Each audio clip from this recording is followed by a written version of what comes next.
એક સપ્તાહમાં સતત બીજી વખત અમદાવાદ મહાનગરપાલિકાની રિવ્યુ બેઠકમાં મહાપાલિકા કમિશનરે રોડ રસ્તાની કામગીરી સામે ભારે નારાજગી વ્યક્ત કરી.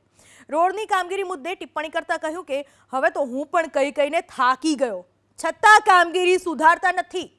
ડેપ્યુટી મ્યુનિસિપલ કમિશનરે કહ્યું કે યોગ્ય કામગીરી કરાવવાની જવાબદારી તમારી છે.